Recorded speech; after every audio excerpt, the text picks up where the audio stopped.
Hi, everybody. Welcome to English Digest. I'm Stephanie. And I'm Tom. It's day 2 of our travel unit. We're off to Seoul. Yes, we are. I know quite a few people out there that really enjoy Korean food, like kimchi. I like their barbecued meat in particular. And also, the Korean dramas are popular. A lot of the guy bands, we call them boy bands because they're kind of young kids. Those are very popular too. There's just some popular things coming over from Korea. The one thing that I know isn't very popular, though, are there sports teams that beat Taiwan sometimes. Yeah, well, we're not happy about that. They're pretty tough in sports as well. A friend of mine went there to study recently, and she said that, yes, they take their sports very seriously. Oh. And they also have a very strong national spirit there. Yes, they do. And it's very difficult to buy imported products there because the Koreans believe you should only buy Korean things and stuff like that. Well, that's what I was told. Yeah, but they have Taco Bell, my favorite fast food restaurant in America. Well, they managed to get in there. And we still don't. Yes, I'm very sad. Oh, yeah. Well, people in Taiwan just don't really like Mexican food. But we're not really talking about Mexican food, although we'd probably rather talk about that. But South Korean food is good, too. And, of course, they've got their pop music, or K-pop, as it's called. Yeah. And their soap operas and stuff like that. And that's kind of what we're going to talk about today. So let's get to it. Let's read the entire contents of our lesson for today right now.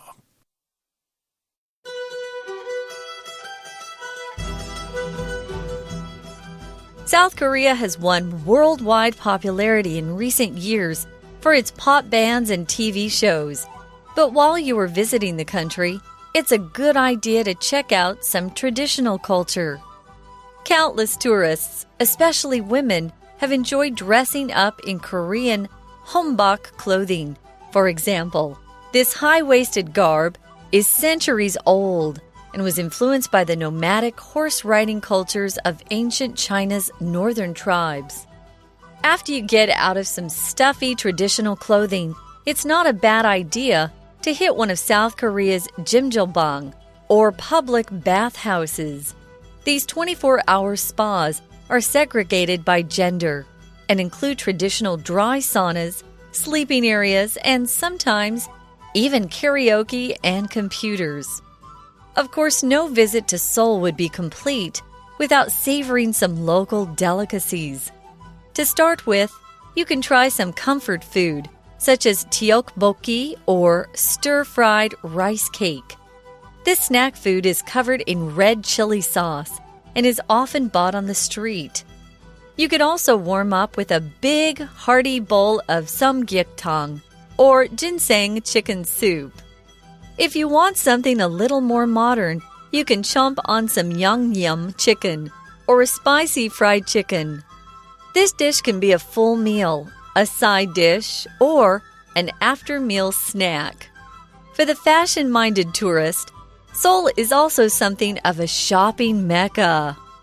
Myeongdong is a popular spot for its myriad of clothing boutiques and local cosmetics shops.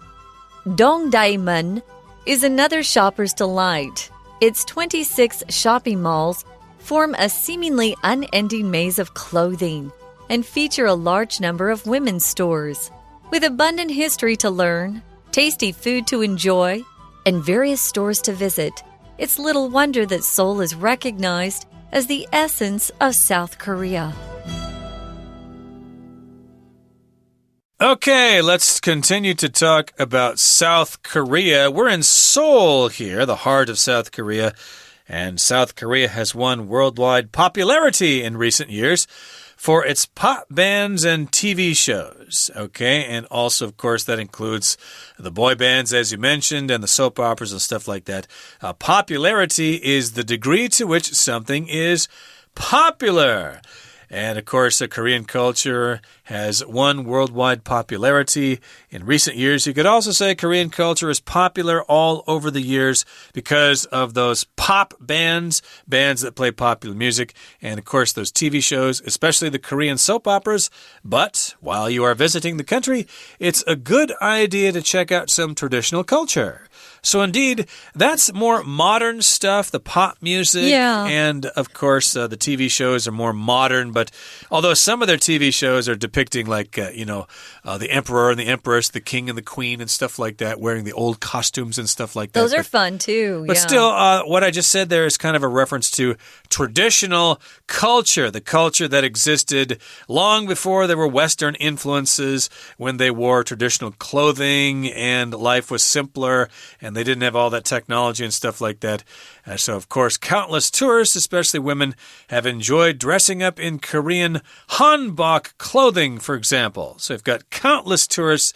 There are so many tourists that you just can't count them. That's right. Maybe some of you have seen their traditional Korean clothing. For the women, of course, you look like you're dressed up like a baby doll.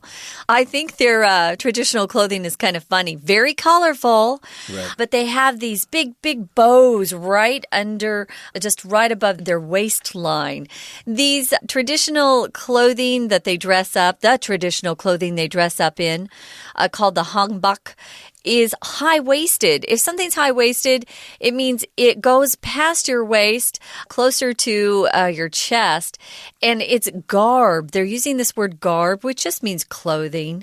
Oh, what kind of garb are we wearing to the party tonight? Oh, that guy's dressed up in some crazy garb today. So garb just means clothing, a style of dress that someone's dressed up in. We don't say garbs. No. You cannot make it countable. It's non-count. So we're just saying this high-waisted piece of clothing or this high-waisted clothing, both of those work.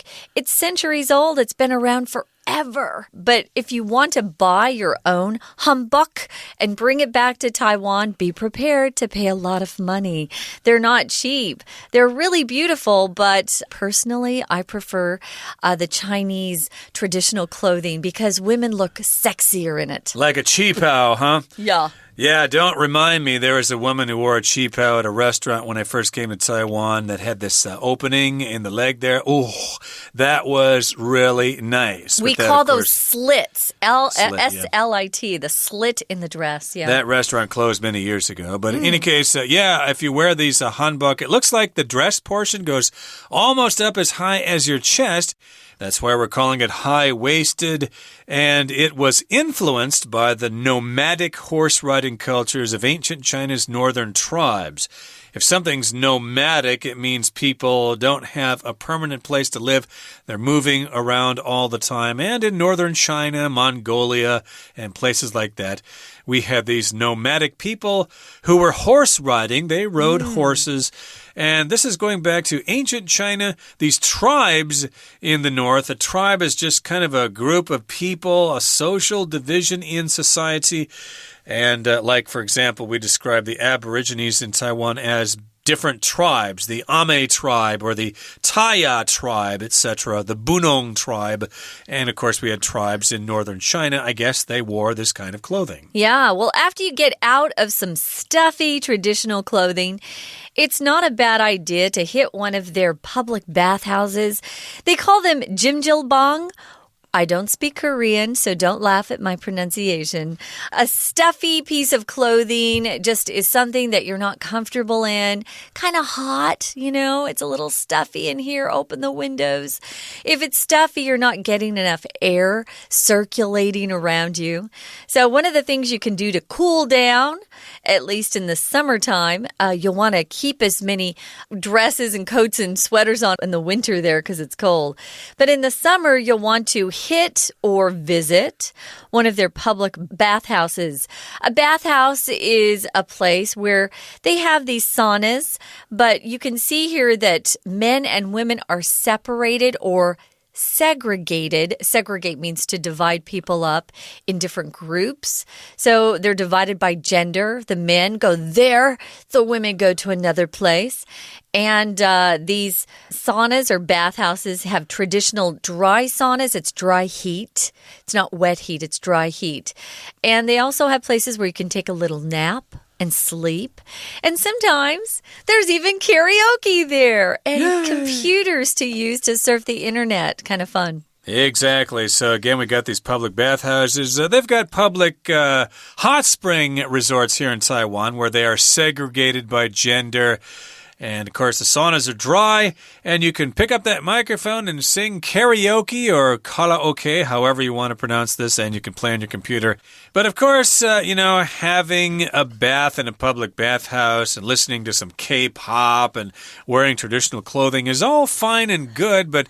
we all get hungry once in a while when we're traveling. And, of course, if you're traveling to a foreign country, you want to try the local food. So, of course, no visit to Seoul would be complete without savoring some local delicacies. So, in this sentence, we have the word savor. Savory is an adjective. It describes some kind of food that kind of has sort of a combination of what? Sweet and salty? Salty and fatty, not sweet, though. Fatty, okay, savory. But here, savor is being used as a verb. It just means to taste and enjoy different kinds of food. Of course, if you go to the Shirley Night Market, you want to savor some of the night market snacks there. And if you go to Korea, of course, you want to savor some local delicacies. You can use savor in a different way, too, to say you thoroughly or completely enjoy something or appreciate something. You could say, I'm going to savor every minute of my vacation, which means I'm not going to waste any of it. I'm going to completely enjoy every single minute that I don't have to work. So you want to go and really taste and try some of their food there.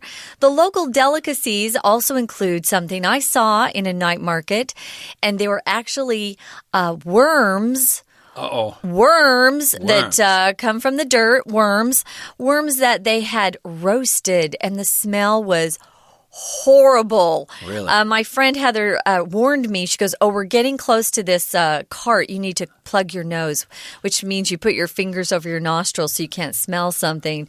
Horrible smell. A delicacy is usually something that a country offers that is very, very special. Typically, it's expensive too, and it might be a little different from your typical meal of rice or noodles. It's usually something that is a little bit more fragile, a little bit more expensive, and typically it's unusual. Right, and of course, if you're listening to this lesson in your class, you can maybe have your classmates talk about some local delicacies from where they are from. There are different kinds of local delicacies in, say, Hualien or Pingdong or Tainan. They all have their own distinct and special local delicacies, and we're talking about local delicacies in Seoul, Korea. Now, to start with, to begin, you can try some comfort food, such as tteok, bokki, or stir-fried rice cake. So that's something we're calling a comfort food,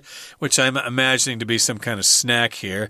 And if something's stir-fried, it is fried in a pan that is called a wok, which is kind of semicircular. And you put oil in there and you kind of go kacha, kacha, kacha. You kind of stir-fry that in a large wok. And this is, of course, a stir-fried rice cake. Ooh, it sounds oh so yummy. Well, we're going to run out for a little snack, but while we're eating, you get to listen to the Chinese teacher. Hi everyone, my name is Jenny. 今天我们继续来看第4单元，谈南韩的首都首尔。我们已经在前面呢介绍过南韩哪些地方值得一游。那我们今天要着重在它的文化还有美食有哪些呢？一开始这里就说到了南韩有流行乐团，有电视节目，大家都爱看。那所以到这边尤其是女性，她们喜欢做什么呢？她说她们喜欢穿韩服。这边穿韩服的穿啊Dress up 当然就是有盛装打扮的意思。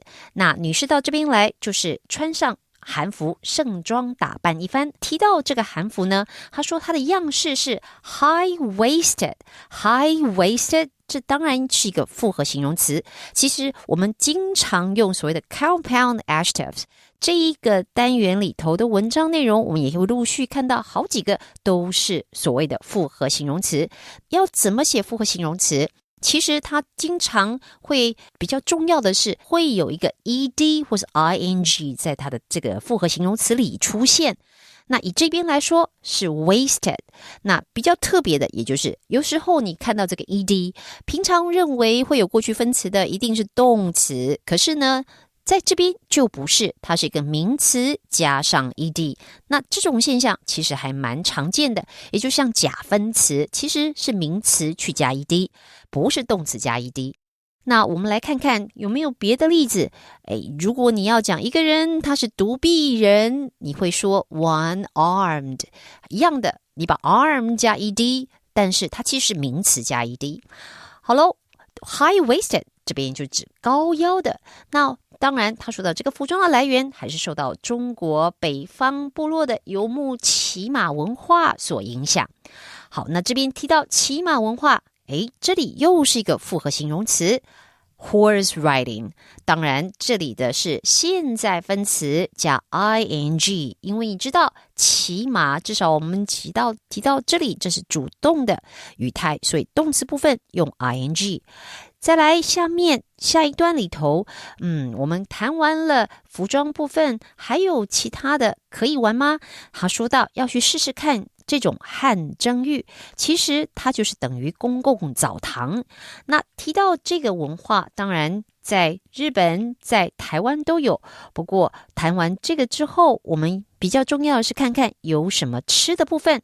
下一段就是告诉你要吃什么才算不白费了这趟行程。首先看这句话，他说 No visit to Seoul would be complete without savoring some local delicacies。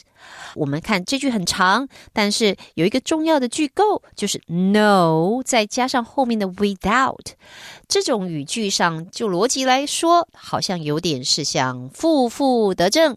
如果你说到这边的行程没有一个会是完整的，假如不怎么样，假如不去吃当地的佳肴，换句话说用正面的说法就是到这里一定要吃一点好吃的东西，好吃的东西就是 delicacy。 我们再来看，首先 to start with， 好，这是一个转折词，我们用这个来承接上面所说的，然后举例告诉你第一个要吃什么，辣炒年糕。那当然这个辣炒年糕，我们除了韩文本身的念法之外，你可以说它就是 stir-fried rice cake。Stir-fried 这又是一个复合形容词，我们知道 stir 是拌炒，那但是 fry 这个有煎有炸煎的意思，所以当你讲食物它是被煎的，你就会用过去分词 fried。 除此之外还要注意一个就是这个中间的 or， 我们中文说是或者，可是有时候这个 or 像你在解释前面一个名词的时候，你也会用 or 当连接词，表示 A 这个说法也可以说它是 B， 这两个其实指同一个东西。 We're going to take a short break, but we'll be right back.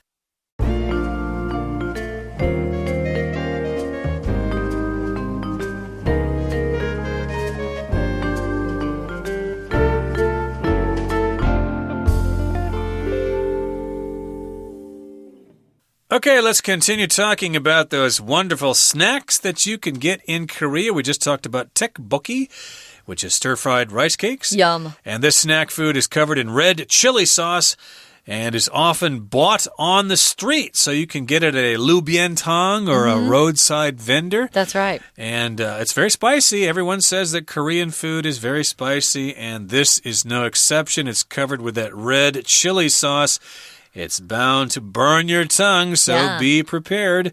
You could also warm up with a big hearty bowl of samgyetang. Yeah. Okay, I hope I said that right. That's how I said it. It's also basically described here as being ginseng chicken soup. So it's big and it's hearty.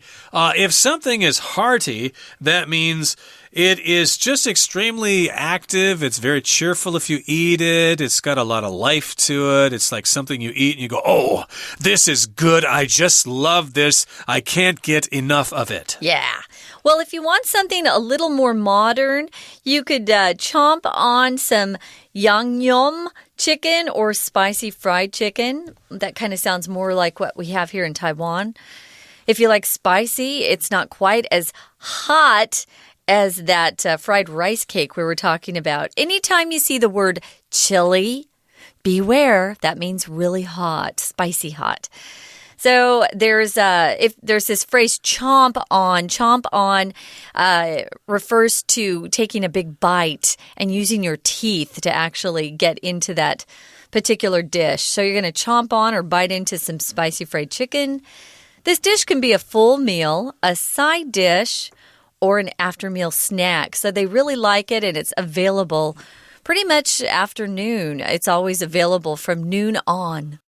Noon on, yes, indeed. That means from 12 o'clock noon through the afternoon into the evening and all the way at night. And you can have a night snack with this kind of stuff. It sounds pretty tasty. Okay, so these are some examples of some snacks you can try there. Of course, there are probably many other kinds of snacks there as well. And you probably know more about this than I do, Stephanie, because I've never really been there. Did you try anything else there? Well, the first night I got to Korea, my friend took me to a really special, expensive meal. She was treating me to dinner and also her best friend, who is her voice teacher, teaches her traditional singing. And I was shocked at how spicy the foods were, number one. Number two, they eat a lot of pickled food. If you pickle a dish or a vegetable, you put it in vinegar, so it's very sour. It's swan-swan-de. But it's not my favorite. I don't like a lot of pickled food, to be honest. So there were pickled flavors and then the spicy hot flavors. And I honestly didn't know what to eat because some of it looked a little scary. Kimchi in Korea is a lot spicier than the kimchi I have here. Yeah. So it was kind of shocking to see how spicy everything was. My tongue was burning the whole night. Yeah, you don't really have really spicy food in Taiwan. So the Korean restaurants probably kind of temper things down a bit for local taste. Well, they have mala here, which is kind of hot. Yeah, but probably not as hot as the mala huoguo in Korea. Totally agree. Theirs is hotter. Agree. Yeah. Yeah, so prepare yourself for that, although you probably can find stuff that's not so spicy. And, well, that's food.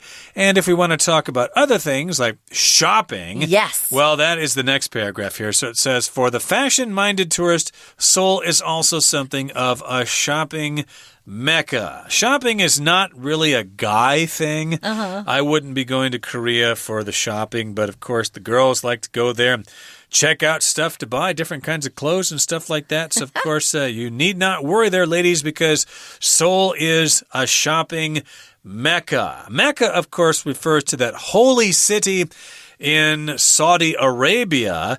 I believe all Muslims need to go there at least once during their lifetime.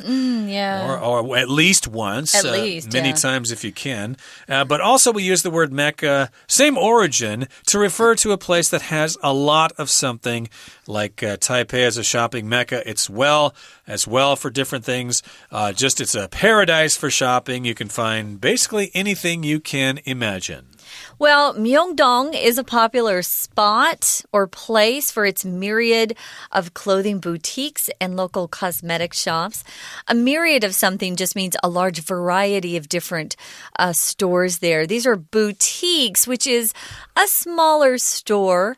It's not a shopping mall that's huge. It's just one little store. Usually a boutique features a particular designer or a particular type or style of clothing.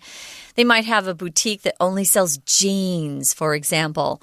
And when you're talking about cosmetics, ladies, it's pretty important to remember that in English, cosmetics is countable, but makeup is not.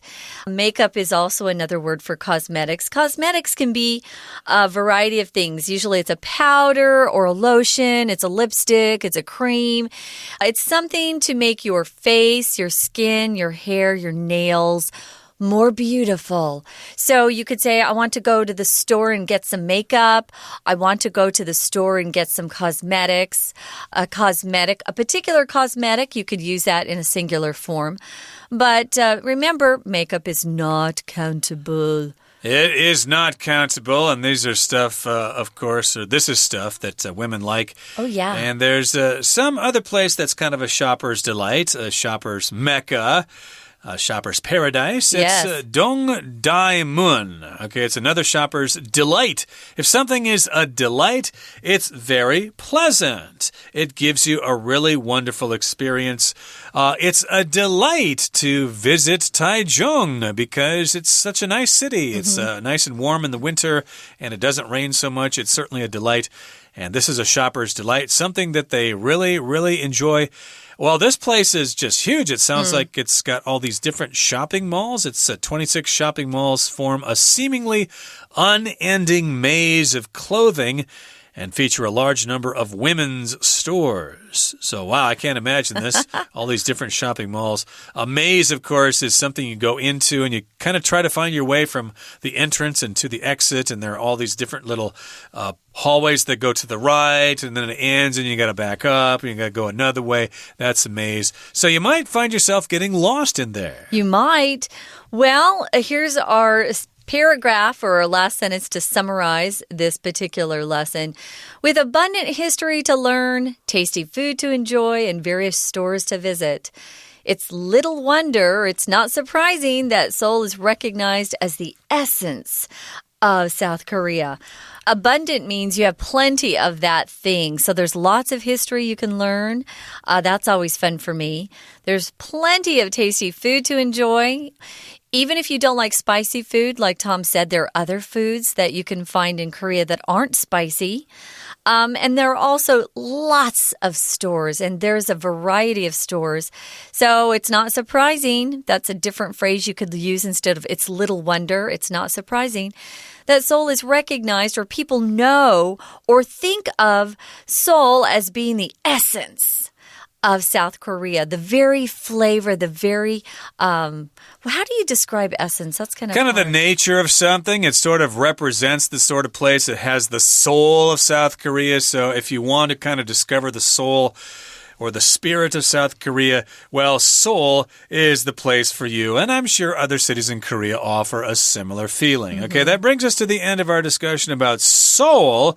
Let's hear from our Chinese teacher right now. 我们继续来看韩国的文化与美食。那这一段谈到美食，美食有几个东西要吃，一个就是说过的辣炒年糕，接下来还要你试试看人参鸡汤。